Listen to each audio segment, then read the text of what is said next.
Okay, so I think we'll get going. So firstly, a very, very warm welcome to this webinar on Elsevier's article transfer services. So thanks very much indeed for joining. Maybe next slide, Stuart, if you don't mind. Before I hand over to Stuart, I just wanted to give some brief introductions. So for those of you that I haven't met, my name's Steve Wims, Society Business Director, and I work in the journals group of Elsevier. And I'm delighted today to welcome Dr. Stewart Bland. Stewart is Director of Publishing Strategic Initiatives and also works in the journals group of Elsevier. So thank you, Stewart, for joining us today. Next slide. So before I hand over to Stewart, just go through the agenda very quickly. Done a few introductions. Stewart will introduce himself a little bit more in the next slide. Also want to talk about what is the article transfer, which of course is important. Is it helping authors? Which, well, I'm hoping you can guess that what the answer is there, but we will talk through that. Then we look at how does it work in practice. So there's two main areas of article transfer and what we refer to as ATS Classic, or Editor's Choice, and also Resubmission Assistant, which I know a number of you will be familiar with, which is more of an automated process. We then have some case studies and have a summary at the end.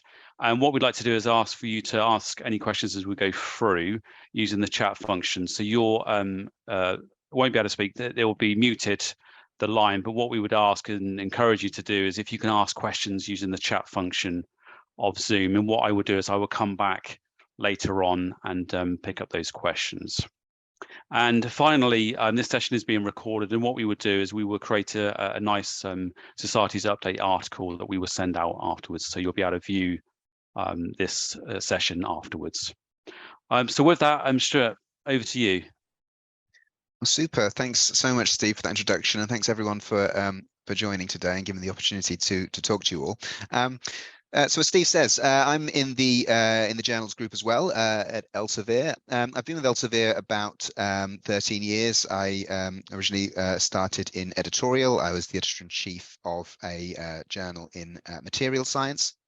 And after that, I moved into a position as a publisher, publishing a portfolio of material science journals. But for the last 2.5 years, I've been working in Elsevier's central team, what's now the customer experience and innovation team, with a primary focus on article transfer. And I work with lots of people on article transfer. And indeed, we don't actually call ourselves the article transfer team. We call ourselves the author success team. We're keen to make sure we deliver the best experience possible for authors. And at the moment, our priority is on the rejection experience and the transfer experience. But it's for us, it's really all about the authors. With lots and lots of different people, of course. Not pictured on the screen here is all of the publishers and all of the editors that we work with, who are absolutely critical to everything we do. The people on the screen here are the people who focus a significant part of their time, some of them even all of their time, on article transfer. And we've got analysts here, we've got project managers, we've got communication specialists, we've got operational specialists, we've got editorial team managers, optimization specialists. We've got product managers who build much of the technology that we work with, and we've also got team members from the Cell and the Lancet team also on the team. So really amazing group of people that we're working with that goes far beyond those shown on the screen, yeah, it's a great team to be working with. So let's jump in. So some background basics. So what is article transfer is probably where we should start. I think we all know that every year millions of authors have their submissions rejected, as millions of articles.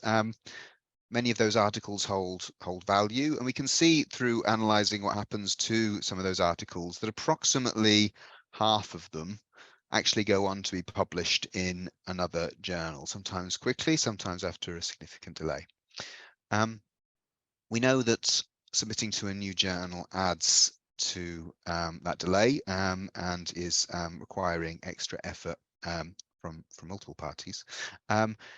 And that effort comes in multiple forms, and that delay comes in multiple forms. One is through actually having to, mechanically go through the process of submitting the article. But another part of the process is in actually identifying which journal actually is a good fit. And if the journal that's selected next maybe isn't the right fit, then that adds more time because it has to go through the editorial process at that journal as well. So there is a real delay that can creep in there. And we feel that article transfer is a big part of the solution to many of these problems. So actually, in terms of what is article transfer, to my mind, there are sort of two elements to it. One is a recommendation. It's a recommendation to a more suitable journal following rejection. And the other part is in facilitating the transfer of materials, the files, the metadata from one journal to another. It's great to do the second, it's really important, but together it's where you can really help authors a lot. If you can both find the right journal for them and move the information across, that's a great combo.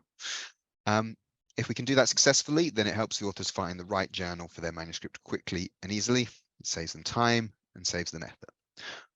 But it also saves the editor time and effort, particularly in those cases where we've avoided the submission going to a journal which isn't appropriate, as well as the referees too. Save referee time, and we can talk more about referee comments and how they work in transfer later on in the deck. We've already got quite a sizable article transfer program. Elsevier now offers article transfer from about 2,200, actually over 2,200 journals, and over 400 society titles are taking part in that, a very big proportion of the society titles. Now, that's the basics, and we'll get into the detail in a few slides, but is it helping authors? Well, the good news is absolutely. We've already helped tens of thousands of authors, tens of thousands of articles through to publication in the last year, and many more to follow this year.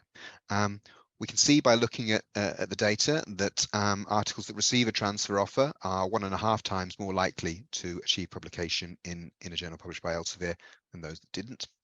And we can also see that the time from submission to acceptance is faster when the articles are transferred. We can see that the time from submission to acceptance of a transferred article is about 2 weeks faster than submission to acceptance of a de novo submission. And that's the part that's easily measurable. Of course, what's not less easily measurable is the amount of time that's spent deciding on what journal and the time that's added by going to a journal which isn't more suitable.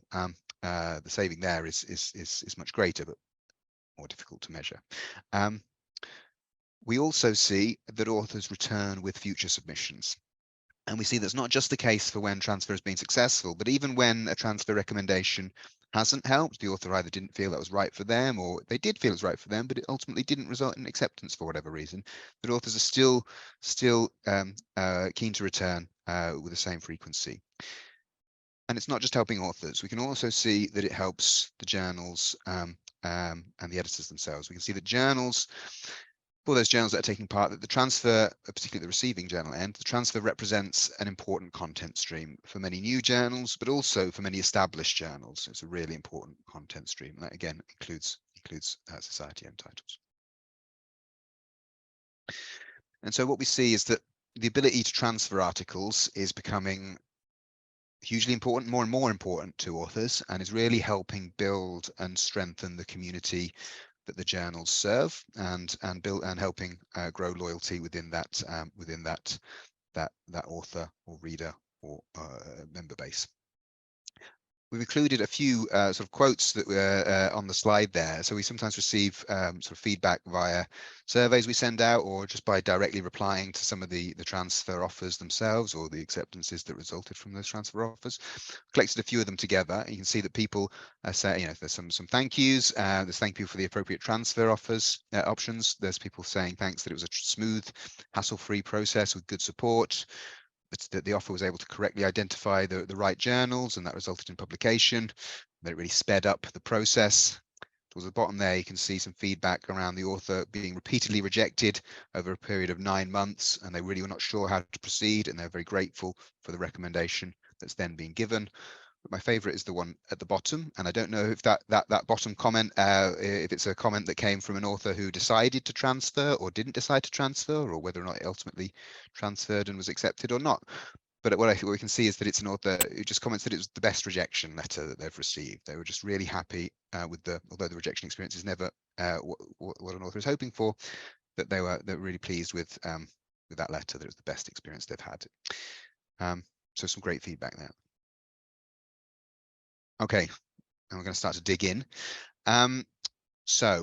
Today, in terms of how it works, we'll talk about two specific transfer workflows. We do have some more, but these are the two main ones, the sort of two default ones, if you like, that we'll be talking about. I'll talk about them separately, but they can be used in combination. They're not mutually exclusive. They can both be used, and we'll see some data from a real journal that actually does use them both towards the end of the deck. Yeah, these are the two we're going to talk about, and we tend to refer to them, and I've used the terms that we refer to them as internally, so that when you talk to your publishing representatives at Elsevier, we'll be all be using the same terminology. We tend to call them the resubmission assistant and ATS Classic. And I'm going to start with the resubmission assistant today. So in terms of how it works, so on the screen there, I've sort of simplified the traditional rejection pathway. You can see an article coming in as a submission, it being assigned to an editor through whatever processes the journal has in place. You can see it moving through to assessment. It could be amongst the editors or one of the editors or multiple editors. It could be going out to peer review, some assessments taking place. But in this journey, the editor is ultimately deciding to reject the article, and the normal process through editorial manager, at least, would be for the editor to then select to reject and then send the rejection letter. If we were to then turn on the resubmission assistant on this journal, the process would change a little bit, but not much, and you'd see that this extra branch to the pathway appears. And what happens now is that what was happening before continues to happen, that the submission is still coming in, the editors are still assessing the submission in the usual way, they're still deciding to reject and selecting rejection and sending the rejection letter, but an extra automated process has kicked in, and it's using AI to identify potential other journals to recommend to the author, and then a letter is being automatically generated and sent to the authors, advising them that these alternative journals are available. And so for this particular workflow, we see that there's absolutely no change to the editorial side of the workflow. The editors continue to do exactly what they're currently doing, and this process can run in parallel in the background. So let's take a look at what some of the screens that people will see will look like. We won't show any editor screens here because it all looks identical to what an editor would see in the normal rejection pathway. But as an author, the process would begin by seeing an extra email. After probably a day or two after your rejection letter has been delivered, you receive an extra email, which would look a little bit something like this. This is a non-real. There's a dummy email, so there's no sensitive email data here. It's not a real paper title. It's not a real author.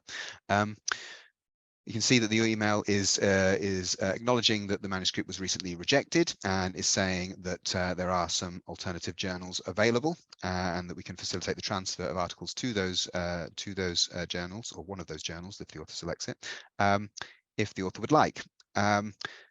To proceed, the author can click on that big blue button that says View Suggested Emails. Of course, they don't have to. They could ignore the email, or they can ignore the email. That's the other course, the only course of action at this point. Click on the link or ignore the email.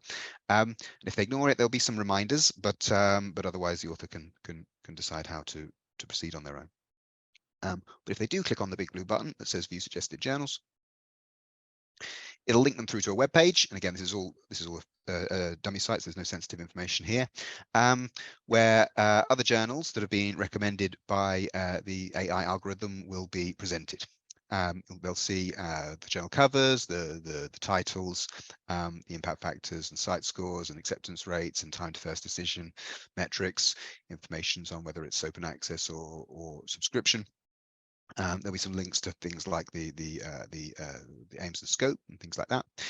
If they click on View Details and Transfer, they'll see another screen where some more information will be presented, and also some subject areas to help explain what the journal's all about. And if the author thinks that that looks like a good fit, then they can click on the other big blue button there that says transfer to this journal. They can only select that for one journal. If once they've selected that, then they can't then transfer it to another journal as part of the same process. So there's just one chance to do that. They do get some pop-ups that explain, are you sure this is the journal you want to go for? But ultimately, the author can decide to ignore the offer or transfer to that journal. If they do transfer to that journal, then what follows will be another email just to confirm that the data has been transferred to the receiving journal, and give them a link to resume the submission. And if they do that, they will then access the submission site of that journal that they've chosen, that journal they've selected. They will find that their manuscript files are there. We'll find their article title is there, their abstract is there, their list of authors is there. All the data that they inputted at the original journal, they'll find already there and waiting for them to decide what to do with it. That probably raises a few questions, and I'll probably these aren't all of them, but I'll probably they are some of them, which I'll answer now. So you may be wondering, is everything offered transfer through this process? Is every time an editor rejects an article, is that automatically triggering the resubmission assistant? Well, the answer is no. Most journals have multiple rejection decisions available to them. They'll have reject out of scope, reject ethical, reject fundamental flaw, these kinds of things. So when we're setting up the resubmission assistant, there'll be a process of identifying which rejection terms are appropriate for using with the resubmission assistant. Reject out of scope being a very obvious one, that can trigger the resubmission assistant. Reject ethical being a very obvious one that should definitely not trigger the resubmission assistant. So it's always fewer articles than get rejected actually receive an offer through this process. If the author does decide to transfer to one of the recommended journals, what actually is transferred? Well, it's all the manuscript files and any other submission data, like, as I say, the article title and the abstract and the author list. And once the author has accepted the transfer offer to one of those journals, they'll receive an email which guides them to the submission site, and it's at that point that they can revise the submission if they want. So even though the manuscript files and metadata has been moved to the receiver journal, the author has complete control over whether to actually complete the submission with those files. They can leave those files as they are, or they can then edit them. Of course, the most common edit that gets made at that point is to the cover letter. The cover letter is often references the original journal, and authors often like to change the cover letter at that point. As I mentioned earlier, what happens if an author decides not to transfer? Well, they will get a few different reminders, but they will ultimately stop. And so it's up to the author. If they don't want to take that transfer offer up, they can submit to another journal outside of the transfer process. They can not submit at all. It's totally up to the author. Not responding to that email does not in any way bind the author to any particular action. And then finally, what happens when the article reaches the receiver journal? Once the author has reviewed the files that have been migrated and decided, yep, that is what I want to submit, and click on the final submit button. Well, at that point, the article essentially is treated like any other submission and will be assigned through whatever mechanisms exist at that journal to its journal editors, who can then handle it like any other submission. Okay, so that's the resubmission assistant. The second workflow I'd like to talk to you about today is ATS Classic. And this is the one that's been around a lot longer than Resubmission Assistant. We've used versions of it at Elsevier for at least the last 9 years. So you may have encountered it, one flavor of it at least. So again, how does this work in practice? There's the traditional rejection pathway: submission of an article, assignment to an editor, some form of assessment process, an editor deciding to reject, the editor sending the rejection letter to the author, either directly or via some editorial office. The ATS Classic process adds an extra step into the workflow. In Editorial Manager, this is an extra screen. And the difference is that when an editor decides to reject, they can decide just to reject it, or they can instead decide, actually, I'm going to reject it with a transfer offer.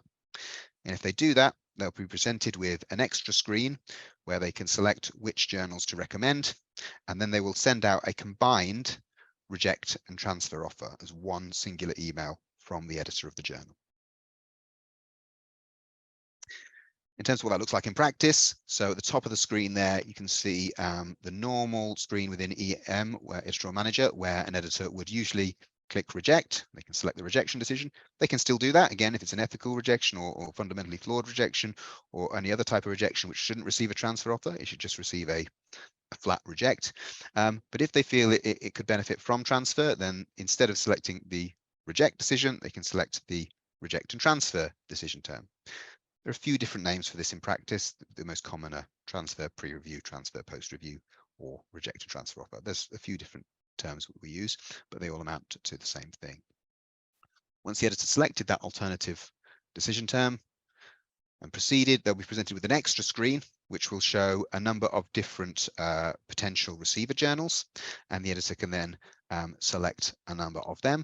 It could be one, could be multiple, and once those have been selected, the editor then click proceed and is then presented with a very familiar looking screen where they draft the letter that the author will receive.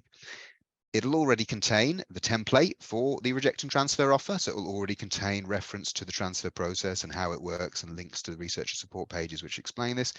It'll have pulled in them via merge code, pulled in the journals that the editor has decided to recommend from the previous screen. So really, if the editor wants, they can just proceed without editing the letter further. But of course, they are free to edit the letter if they feel they want to add in extra context for why the article is being rejected, or add in extra information about why the journals that they're recommending may be suitable. They can do that on this screen. And essentially, when they're happy with the letter, they just hit the send button, and that will be sent to the authors as a single reject and transfer offer. So here is an example of one of them. Again, this was a real one, so we've redacted it.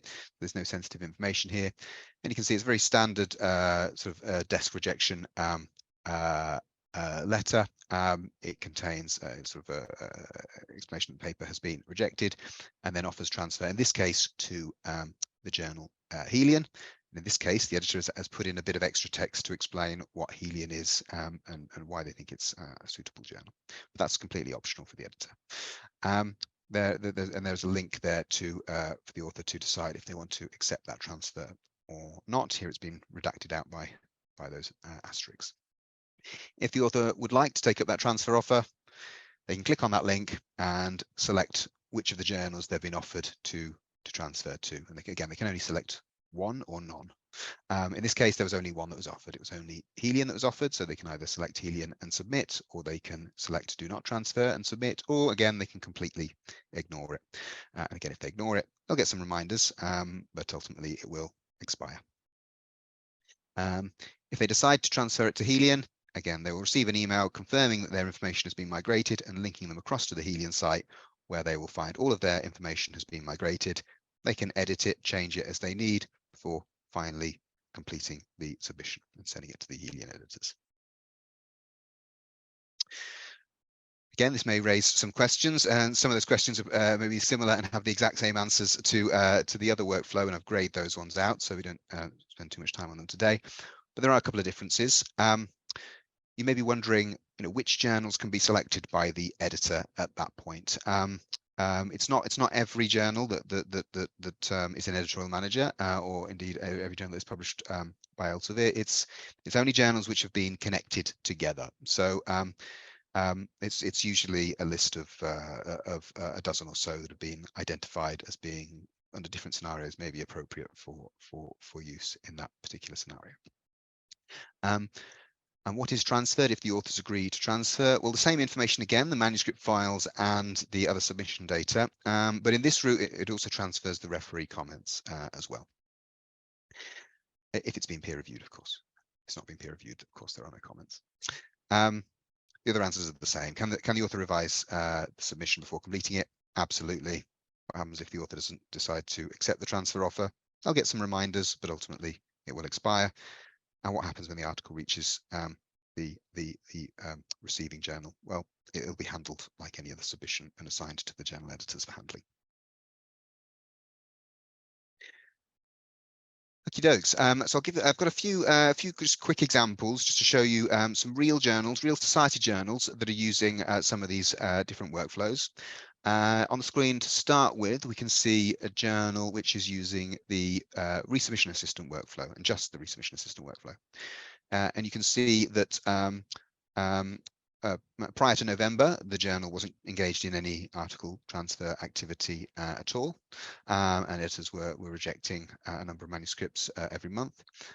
Towards the end of November, the resubmission assistant was enabled, and there was an exercise to look at what rejection terms were available and which terms might be suitable for transfer, and that's been turned on towards the end of November.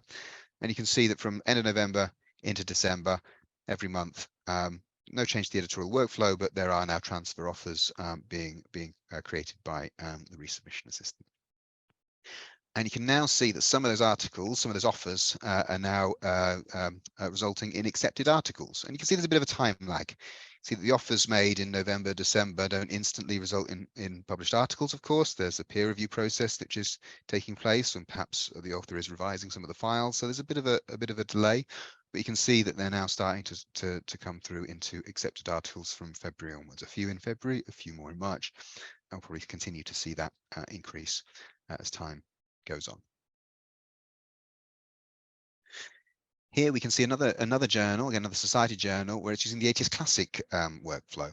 And in this case, it was using it prior to September. And you can see the editors are offering transfer to a number of the rejections, and they're deciding to offer transfer in this case to, it varies a little bit month to month, but 65–70% of rejections, which in most cases is actually where we think it probably should be for this workflow. And you can actually see that many of those articles are coming through to acceptance. About 20% of the articles that are getting rejected in this case are leading through to accepted articles in an alternative journal.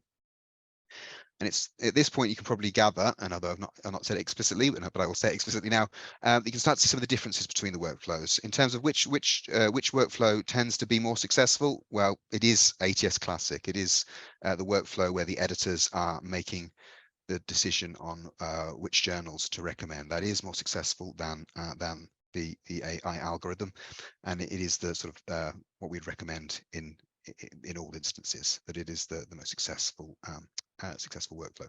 So where editors are able to make that offer, that is what we recommend.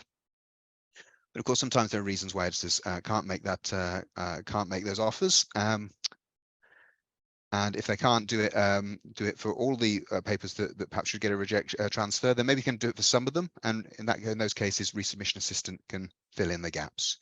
So here you have a journal where it was using ATS Classic and offering transfer to somewhere in the region of half of those offers, half of those rejections. The editors are making transfer offers. And again, in November, well, it looks like there's a little bit of activity in September, but from November, you can see that the resubmission assistant has been enabled and is able to make recommendations for some of those other articles that the editors didn't feel they were able to identify the most appropriate journal themselves. And now again, you can see that some of those resubmission assistant offers, these light blue offers, are resulting in accepted articles here. And again, this will continue to grow. There's a bit of a time lag, and it takes time for those offers to turn into accepted articles. So it will grow throughout the rest of the year. And again, now you can see that now we've managed to offer transfer offers to about 80% of the rejections. Okay, so this is the super fast stripped down overview of how ATS works. I'll just briefly summarize before we move on to questions.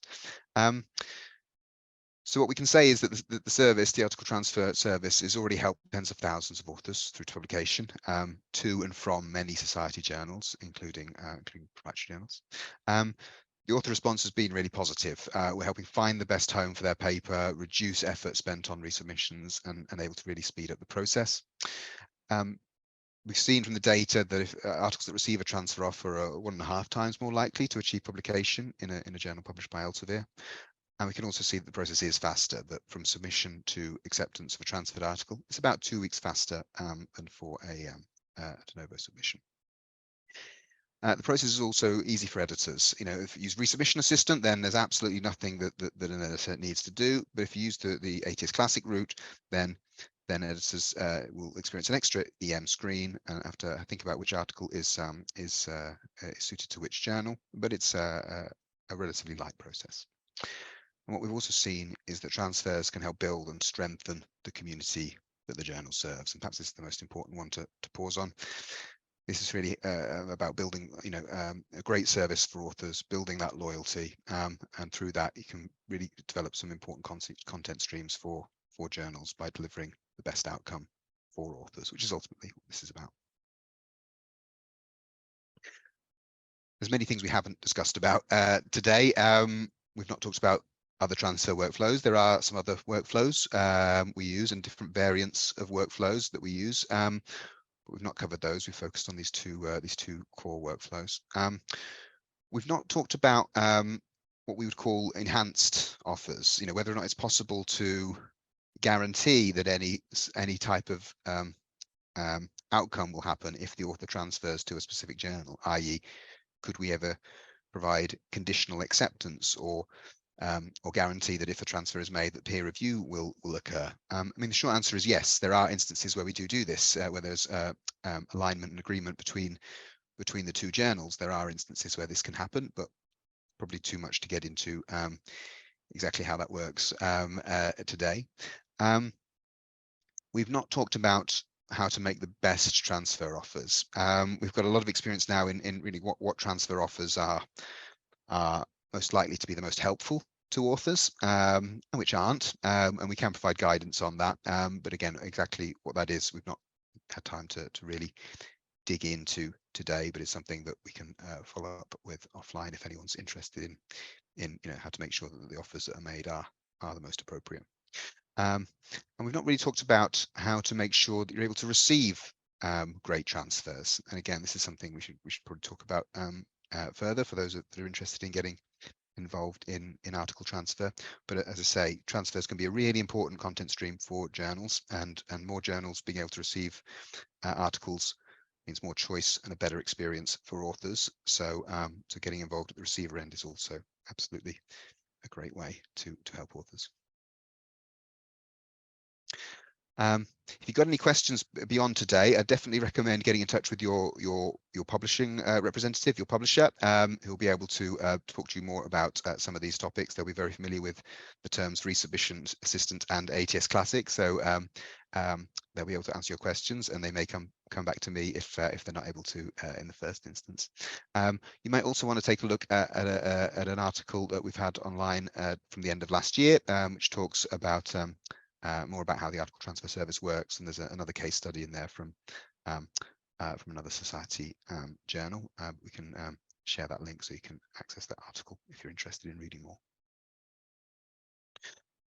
Okay, with that, happy to answer any questions, and I think Steve will also put a poll on the screen as well. Yeah, no, absolutely. I need to remember to do the poll. That's why we've added it to this slide.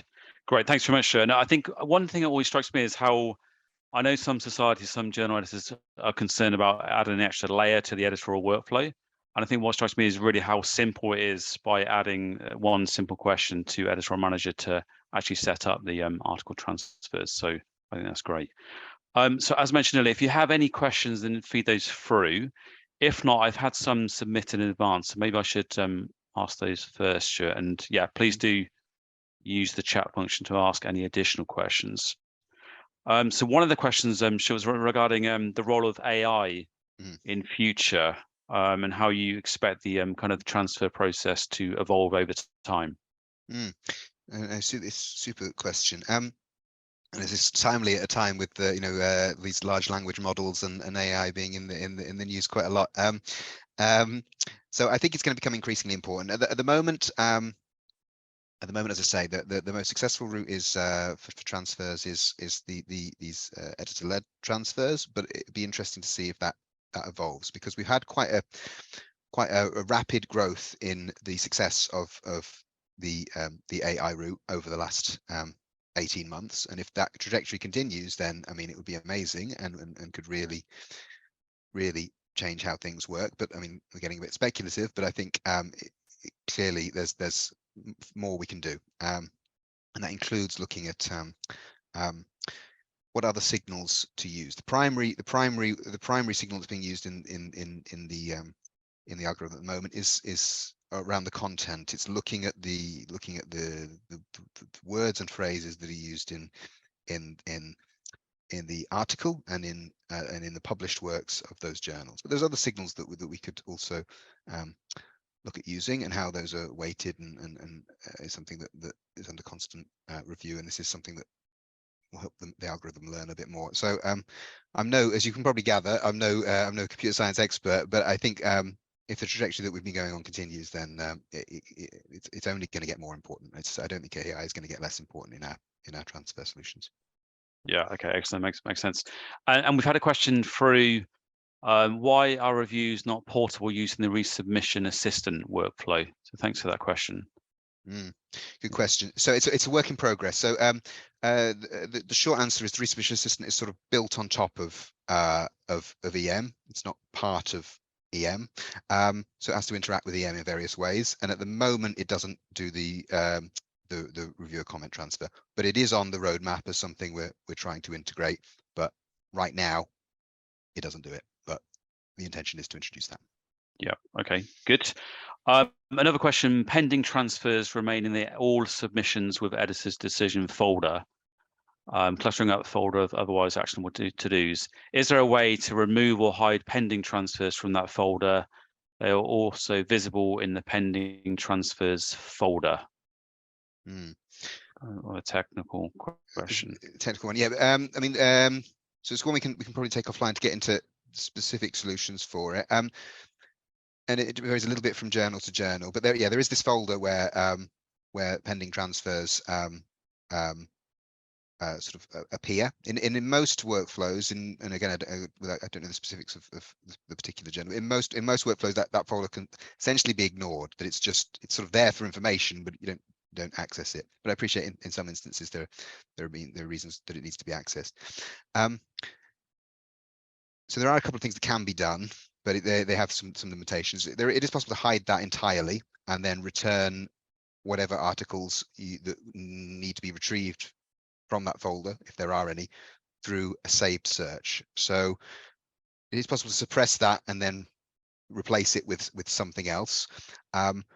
But doing that is a little bit of we should only really do it if we absolutely need to, because it can make finding some articles a little bit trickier. If you want to then find articles that are pending transfer for whatever reason, or indeed a support representative needs to do that, it can make that a little bit more cumbersome. So I think the first thing to look at would be, is there a way that we can, well, what do you need to access? What is that folder being used for? And do we really need to use that particular folder? And can we use can we solve that problem in another way without using that that folder where they're all stacking up? Can we just ignore it? That's a really bad answer. But essentially, potentially, but we'd have to look at the particular use case is the short answer. Yeah, that's great. And by all means, I'm not sure who's asked that question, but feel free to feed that through to your publisher, and then I'm sure Stewart will be happy to have a separate conversation regarding that as needed. So thank you for that. Another question through regarding the ATS service. Who do you work with to decide what journals to pre-program into the system?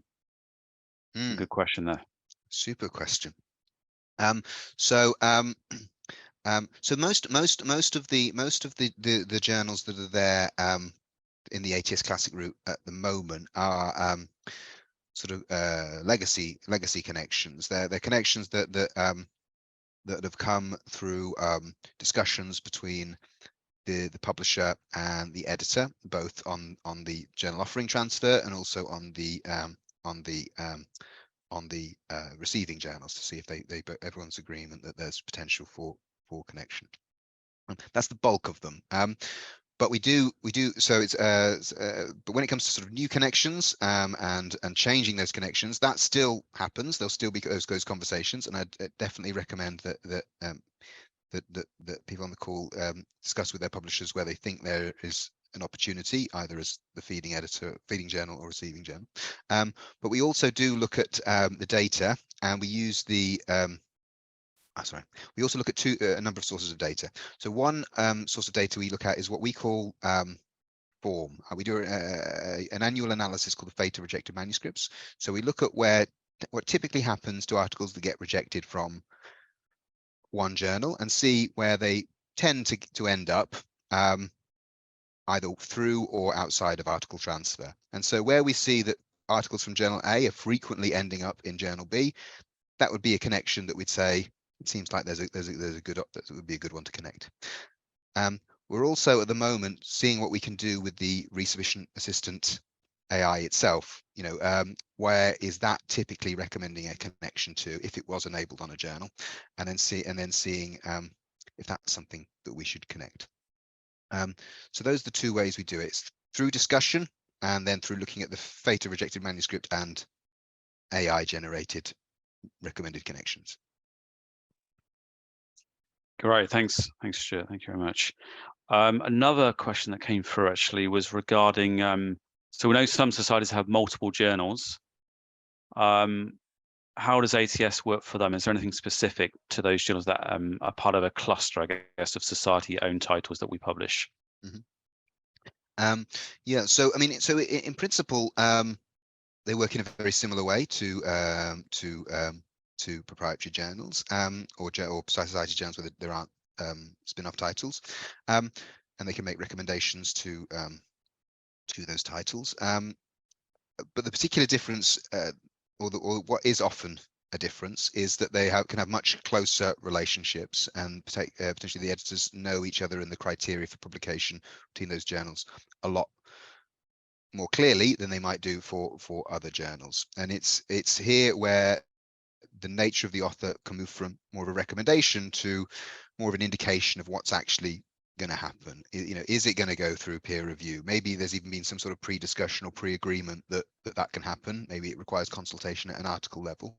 But in those cases, we can see phenomenally successful transfer activity because it's moving away from being one editorial, multiple different editorial processes, closer to being sort of one sort of collective editorial process. So that's the big difference. That it's technically all the same, but the nature of the relationship and the familiarity with the aims and scope and the criteria that are applied to the journal can mean that it's possible to make a firmer commitment. What we also see, which it's intrinsically linked to the offer itself, but we also know that from activity both on society and proprietary journals, when there is a brand connection between journals, authors are often really keen to take up that offer. If you've got a journal which is in a family and they're offered a journal which is within the same family, that tends to be more appealing than an offer to a journal which is outside of that family. So those are the main differences. Yeah. Okay, great. And a question actually linked to that conversation. So can papers be transferred from any journal published within the Elsevier portfolio or just within the society? I think it's the former, this person has asked. Absolutely. Yeah. So, I mean, the limitations we have are editorial manager to editorial manager at the moment. Now, there are some instances where we're able to transfer from other submission platforms to and from other submission platforms. And if that's something that anyone wants to explore, definitely reach out to your publisher. They will then refer you to me or someone else in the ATS team, the author success team. But it's possible in some instances. But again, it's difficult to go talk in generalities there. But the main, in general, yeah, we can transfer from any EM site to EM site, and we may even be able to do it across different submission platforms depending on which submission platform it is. Perfect. Thank you, Stuart. So I think that's come to the end of the questions. So before we close, I just want to do this poll. So I'm going to try now launch the poll. Has that come through? Yeah, let me see now. So if I try and launch. So you should be able to see that on screen. So has this webinar helped your understanding of article transfer services? Yes, a lot. Yes, a little. No. Right. So I'm going to end the poll now, and I should be able to share the results. See if that comes up. Yes, a lot. 88%. No is 13%, but that's just one person. So the vast majority says yes, which is great. So relatively good response there. So thank you for submitting those responses. Okay. Anything else from anyone in terms of any questions? I don't think there's any other questions coming through. If not, anything else to say, Stuart, or if not, we will close the session. No, I think that's it from me. I mean, thanks everyone for joining and giving me the opportunity to talk about ATS. And yeah, if there are any follow-ups, please reach out to your publisher, and they may or may not need to come to me if it's more technical. But thanks so much for listening and for your interest. Great, brilliant. Yeah, just share that. Yeah, thank you very much for joining. And we've got other seminars or webinars coming up. One on inclusion and diversity later this month. Actually, sorry, it's in May. And also one on the future of research. They should be very interesting webinars. So do keep an eye out for those, and we will send through information in due course. So with that, I'm wishing you a very good rest of the day, and thanks very much for joining.